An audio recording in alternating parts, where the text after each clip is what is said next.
New Garia থেকে airport পর্যন্ত যে মেট্রো রুট, সেই মেট্রো রুটের কাজ 366 মিটারের জন্য আটকে। এ বিষয় নিয়ে বারবার সরব হয়েছে বিরোধী দল বিজেপি। হাইকোর্টের নির্দেশে বৈঠকে বসতে চলেছে সব পক্ষ, আরভিএনএল, মেট্রো রেল এবং এরই পাশাপাশি রাজ্য সরকার, কলকাতা পুলিশ।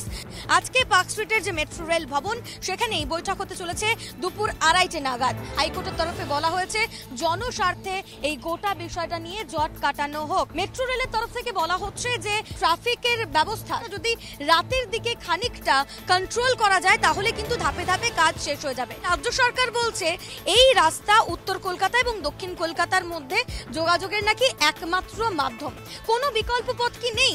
এই নিয়ে কিন্তু প্রশ্ন উঠতে শুরু করেছে ইতিমধ্যেই। আলোচনা থেকে কতটা সদর্থক ভূমিকা নেয় রাজ্য সরকার, সেদিকে অবশ্যই নজর থাকবে। এই মামলার পরবর্তী শুনানি রয়েছে 18